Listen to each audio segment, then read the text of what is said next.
la comunión del Padre, el Hijo y el Espíritu Santo pueda reinar en los corazones de los presentes, sean miembros de esta iglesia o amigos que nos visitan. Amén. Bien, en esta mañana me siento contento, me siento feliz por la oportunidad que me brinda una vez más de poder exponer la palabra de Dios. En esta mañana también me hago acompañar de mi esposa que está por ahí, Sara Zorrilla, mis pequeñitos, mis hijos y mi sobrino que por ahí están. Agradecido de Dios por ellos, ¿verdad? Porque Dios es bueno, Dios bendice a su pueblo y doy gracias siempre por ellos. En esta mañana, hermanos, vamos a compartir una porción de la palabra de Dios. Tenemos el tema las sendas antiguas, basado en Jeremías 6:16. Pero antes, una vez más, hablemos con Dios. Padre amado, te damos gracias. Gracias, Señor, por la oportunidad preciosa que nos das de adorarte con libertad en este país, en esta iglesia.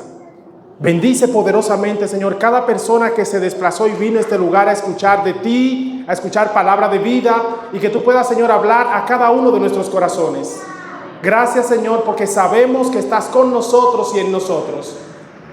En el nombre de Jesús. Amén. Vamos a leer la lectura, ¿verdad? Jeremías 6:16. Jeremías capítulo 6, versículo 16. A ver el mensaje que tenemos para esta mañana. Dice la palabra de Dios: así dijo Jehová, paraos en los caminos, mirad y preguntad por las sendas antiguas, cuál sea el buen camino. Andad por él y hallaréis descanso para vuestras almas. Mas dijeron, no andaremos. Una respuesta un poco fuerte, ¿verdad?, de parte del pueblo. No andaremos. El propósito en esta mañana, hermanos, es que podamos volver a la palabra de Dios, retornar a esos principios que nos llevan a una vida espiritual saludable en Cristo Jesús. ¿Y por qué no? Volver al primer amor.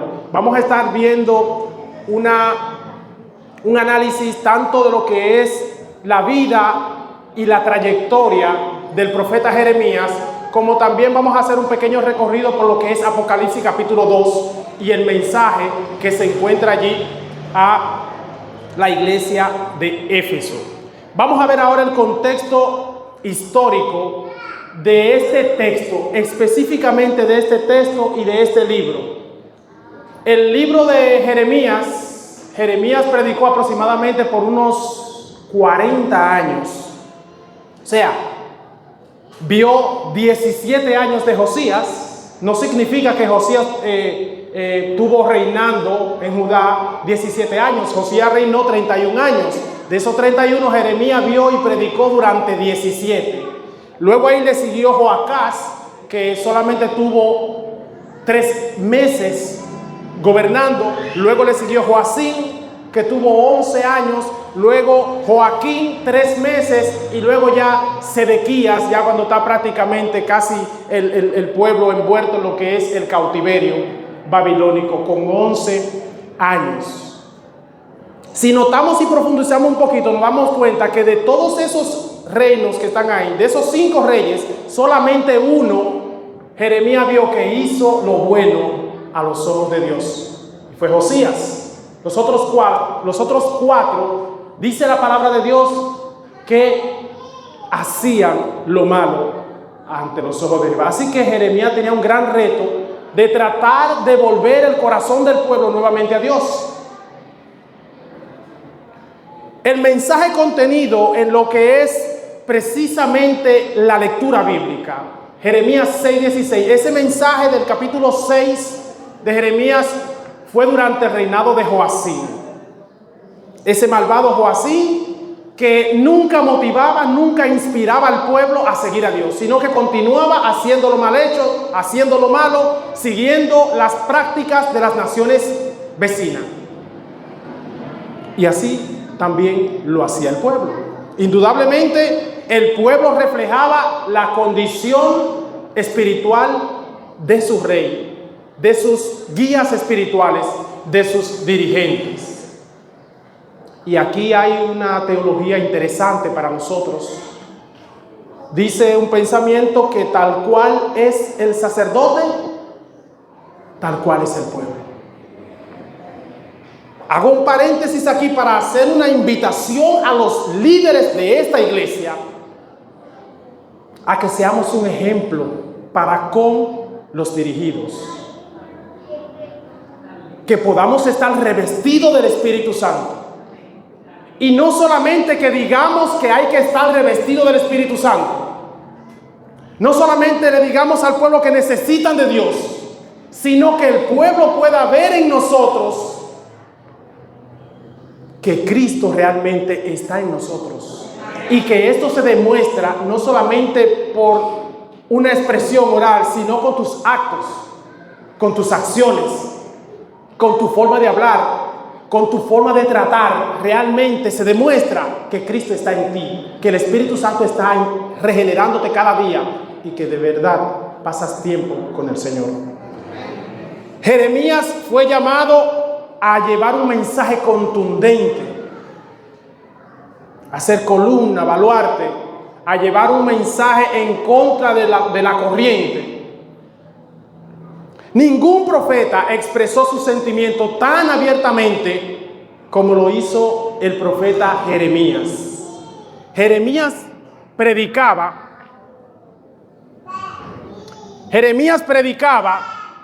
como cuando una persona tiene una pesadilla y despierta de la pesadilla, pero esa pesadilla se va a hacer realidad si el pueblo no cambia su parecer. Y era eso. Jeremías predicaba preocupado, le dolía la situación, pero el pueblo no entendía. Que vuélvanse a los caminos del Señor, retornen, no andaremos. Sus palabras eran puro mandarriazos a los cráneos de los dirigentes. De esa forma tan cruda lo expresa una Biblia devocional que tengo. Oye, sus palabras eran duros mandarriazos a los cráneos de los dirigentes de ese entonces, para tratar de hacerle volver y de que los juicios que se avecinaban no cayeran sobre el pueblo. ¿Cómo era su relación con Dios? La relación de Jeremías con Dios era una relación de discusiones, reyertas, reproche constante, estallido de genios. Así se relacionaba Jeremías con Dios, pero siempre pidiendo perdón y siempre Dios externándole de que estaba con él. Y de que aunque el reto, el llamado que tenía que afrontar Jeremías era fuerte, no podía desistir. Así como Oseas, el profeta, tuvo que asumir una posición difícil de tener que casarse con una ramera para así poder predicar el evangelio y hacerle entender al pueblo lo que Dios estaba sintiendo, que él lo sintiera también el llamado de Jeremías tenía que ver con un desafío grande, pero tenía que asumirlo y no desistir, nunca soltarlo. Jeremías odiaba tener que siempre lidiar con un grupo de personas, con una multitud que nunca nadie estaba de acuerdo con él. Las palabras que se predicaban en sus días eran palabras de paz, señores. Todo está bien junto a Jesús.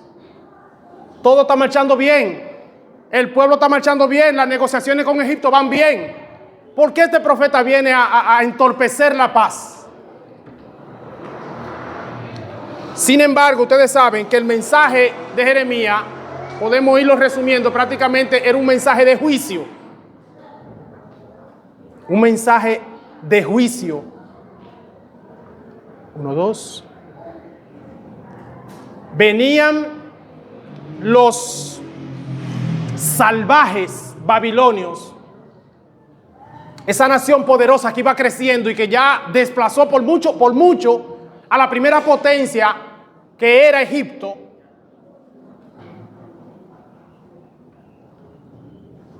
Gloria a Dios.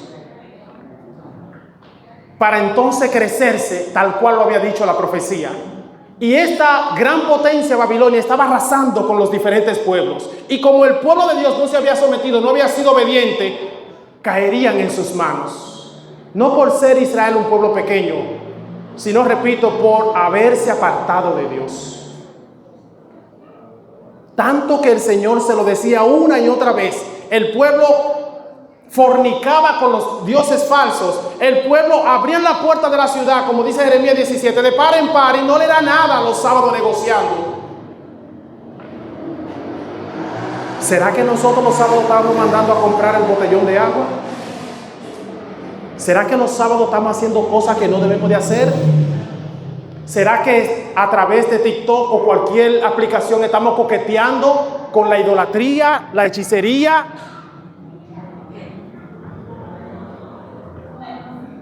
Sí. Es para que vayamos meditando. Un mensaje de juicio.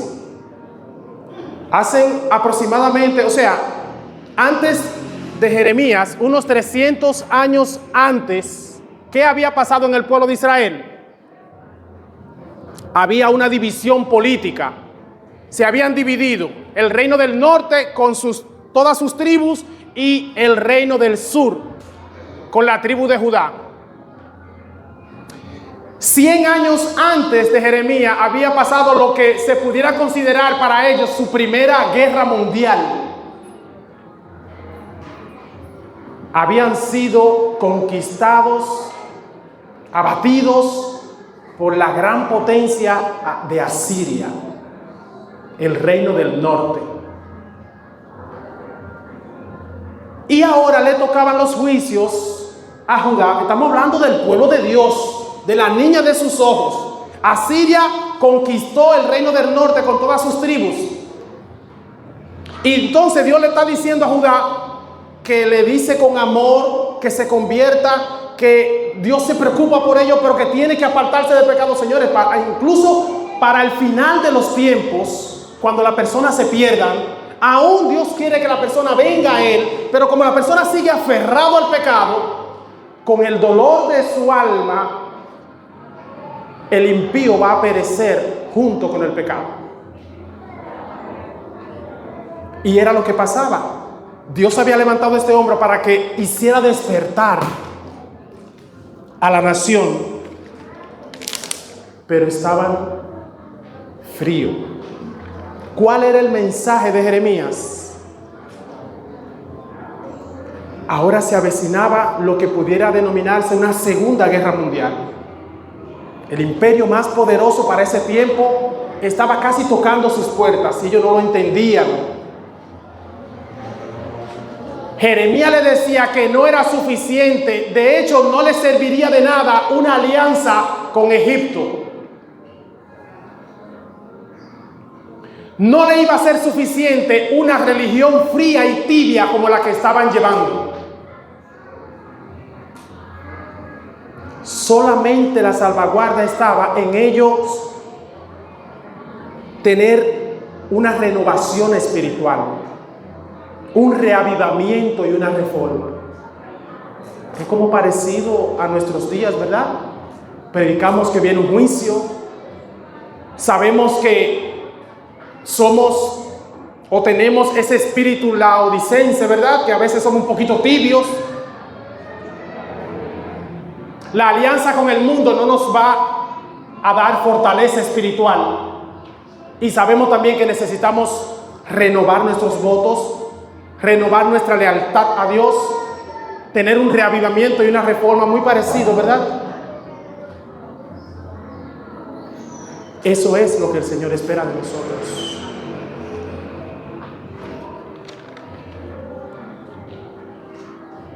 Vuelvo y leo. Así dijo Jehová: paraos por los caminos, mirad y preguntad por las sendas antiguas, cuál sea el buen camino, y andad por él. Paraos por los caminos, deténgase, mire su vida espiritual, pare, deténgase, vea en qué usted está mal. Vea que tal vez usted le está haciendo promesa a Dios y no la cumple. Vea que tal vez usted le está robando a Dios y no devuelve. Está haciendo pacto con Dios y no está respetando y honrando ese pacto que le está haciendo a Dios. Autoanalicémonos. Somos su pueblo. Somos la niña de sus ojos. Para nadie es un secreto que el amor de Dios no tiene límite ni comprensión humana. Pero tenemos que ir dejando esas cositas que están mal en nuestras vidas. Porque de alguna forma el Espíritu Santo insiste en que la dejemos. Y a veces entendemos que son cosas insignificantes. Creo que en otra ocasión he mencionado aquí que muchos se perderán por estarse aferrando a cosas pequeñas. El camino a Cristo dice que lo que no venzamos nos vencerá y nos destruirá.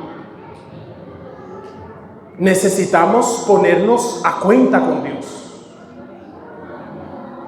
Ahora quiero comparar este versículo, que es el que hemos estado estudiando, con Jeremías 18:15.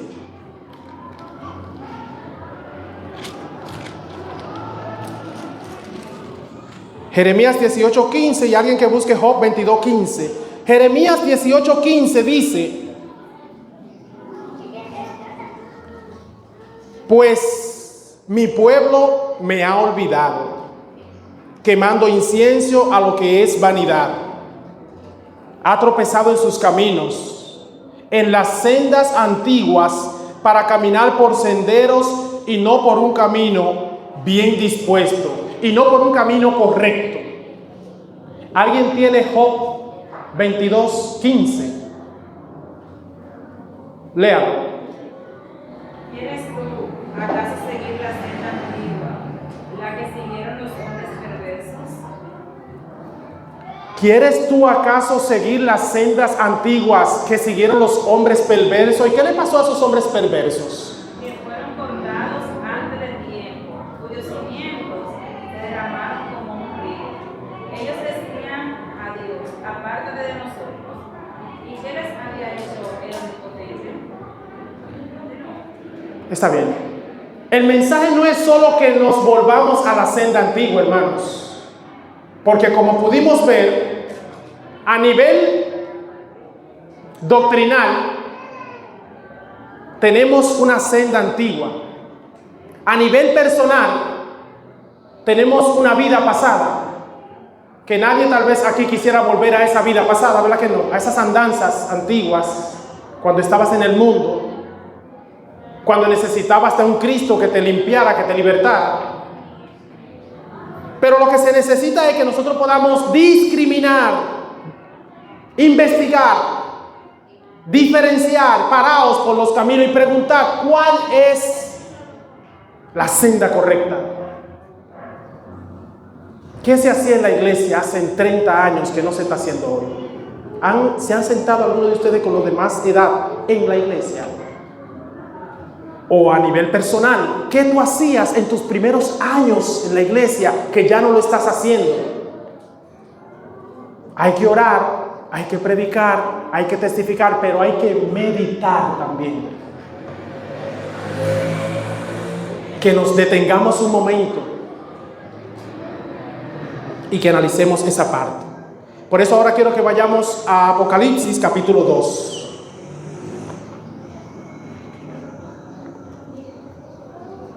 Vamos a empezar desde el primer versículo. Escribe al ángel de la iglesia de Éfeso,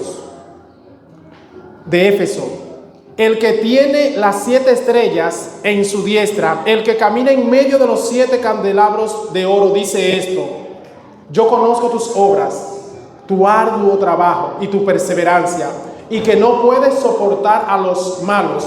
Has probado a los que dicen ser apóstoles y no lo son, y los has hallado mentirosos. Has sufrido, has sido perseverante, has trabajado arduamente por amor de mi nombre y no has desmayado. Qué bueno que el Señor reconoce el trabajo y tu trayectoria en la iglesia. El Señor no se queda con eso. El Señor sabe lo que tú te has desvelado, lo que ha tenido que salir a tal hora a visitar a una persona, ha tenido que hacer grandes recorridos, trabajo inmenso para el Señor. con uno, con dos, con varios, una cruzada evangelística. Dios sabe todo lo que tú has hecho por Él.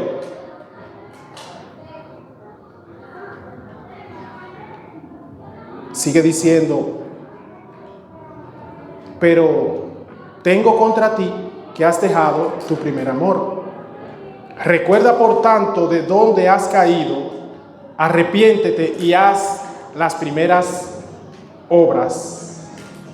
Porque si no, entonces te va a ir mal.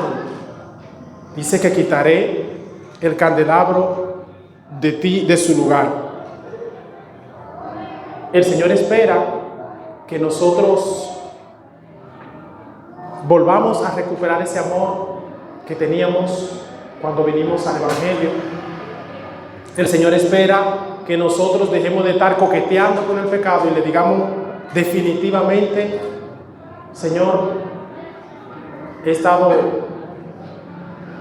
en conversación contigo de que voy a dejar esto, de que voy a hacer aquello, siempre digo que voy a hacer tal cosa y no lo hago. Si no somos sinceros con Dios, ¿de qué nos sirve tener una apariencia tal vez en la iglesia? Todos los que estamos aquí queremos salvarnos, pero el Señor espera que seamos abiertos con Él, sinceros. Delante de Él, nuestros corazones están desnudos.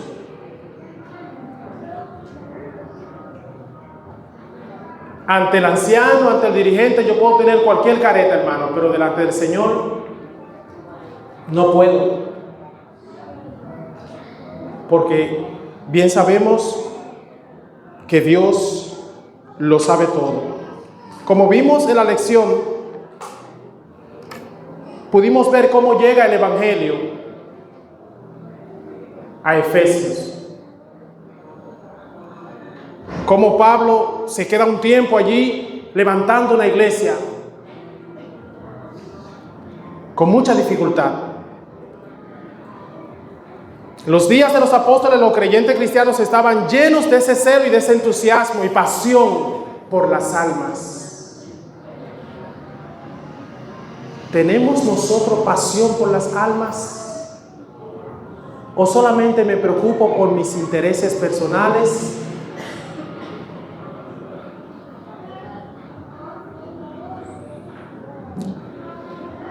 Éfeso era una ciudad grande que ya pudimos no conocer, sino refrescar, ¿verdad? Los que ya tienen más tiempo en la iglesia, con el repaso de la lección de esta semana, y cómo era una ciudad grande de negocios, una ciudad en donde era un punto principal, donde concurrían muchas rutas, con un gran puerto, un gran templo, con una capacidad impresionante.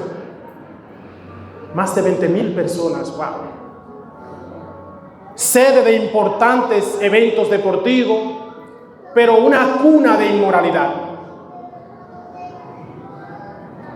Esa era la ciudad de Éfeso. Contaba con ese prominente templo a Artemisa, que los romanos le llamaban Diana, templo de la diosa Diana. En ese templo se le daban asilo a los delincuentes que venían de otros lugares, eran recibidos allí. Entonces, en ese escenario es que va creciendo esa iglesia pequeña que forma el apóstol. En ese ambiente. Por eso a Pablo le era menester quedarse un tiempo más allí, fortaleciendo la fe de ellos. Al principio los creyentes trataban de obedecer cada palabra del Señor y revelaban una firme convicción en lo que es esa sana doctrina que iban recibiendo del apóstol. Se regocijaban en hacer su voluntad.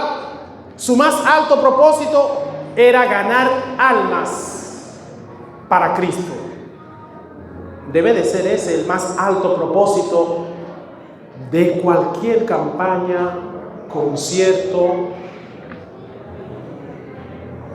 campamento, lo que sea que haga la iglesia. Por encima de todo, la gran misión nuestra es ganar almas para Cristo. Amén. Esa es nuestra gran comisión. Y no piense usted que ese trabajo es con el que está allá afuera, en la esquina, tomando, el de la juca. Empiece con su casa ahí, lo de la casa primero. No tenga temor en extender una invitación a su hermano, que tal vez usted considera que es duro y que no va a ir a la iglesia. Aunque la Biblia dice que el juicio comienza por casa, también la salvación comienza por casa.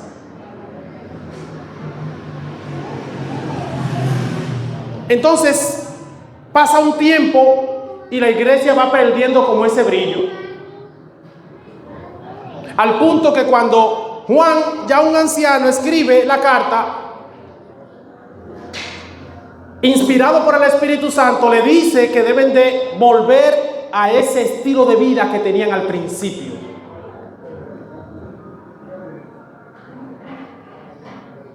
Por eso le dice que debe de volver entonces a ese primer amor. Y por eso es que hago la comparación de que nosotros debemos de ver en qué hemos fallado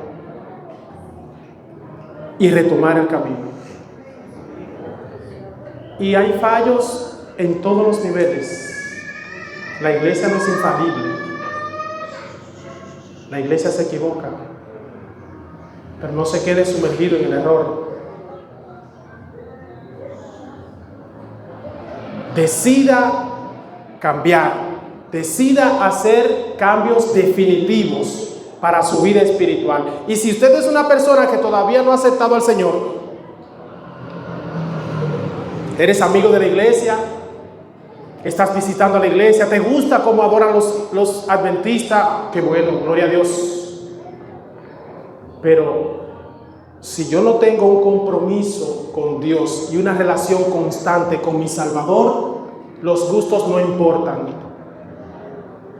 La forma como lo hace este o aquel, eso no importa. Yo tengo que asegurar mi vida espiritual. A veces tenemos personas, y qué bueno que es así, siempre nos acompañan en los campamentos, en las jornadas evangelísticas, qué bueno, hermano, pero necesitas dar el paso. Necesitas tener a Jesús en tu corazón. Necesitas permitirle al Espíritu Santo que entre a tu vida, despolve, limpie y sea morada para el Rey de Reyes en tu vida. Si hay una persona aquí que necesita que Dios le cambie, que Dios lo transforme, esta es la mejor oportunidad. Este es el mejor momento de, si no tienes al Señor, reconsiderar cómo ha sido tu vida y cómo sería tu vida. La Biblia dice que probemos a Dios. Gustad, probad, dichoso el hombre que en Él confía. Nunca me arrepiento de haber tomado la decisión de seguir a Cristo. Un 27 de junio de 1997, sin vacaciones. 14 años. Y el Señor me ha bendecido.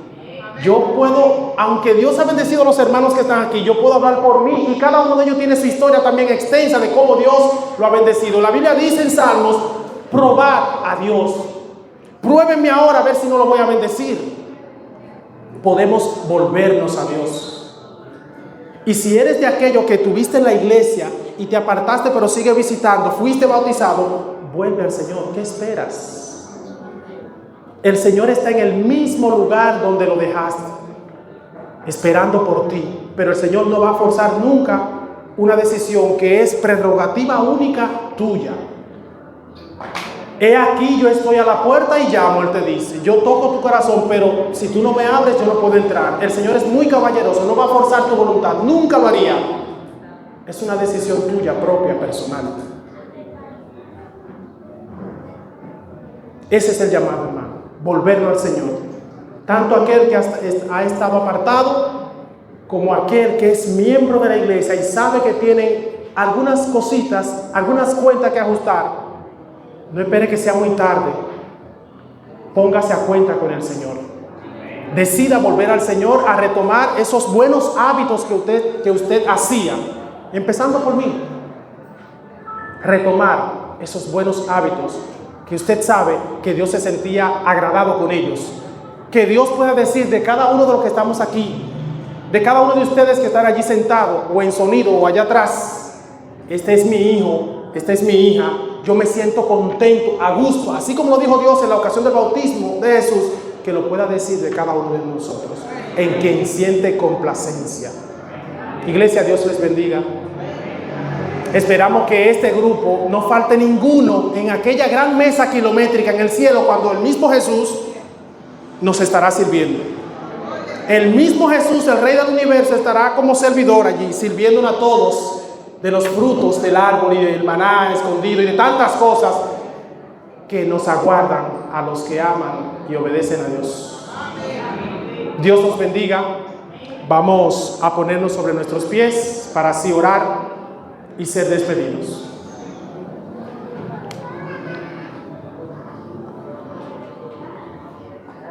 Oremos. Padre bueno que estás en los cielos, te damos gracias. Gracias, Señor, porque sabemos que tu Espíritu Santo acampa alrededor de los que le temen y nos defiende. Sabemos, Señor, que tus ángeles también llevan un informe diario de nuestras acciones.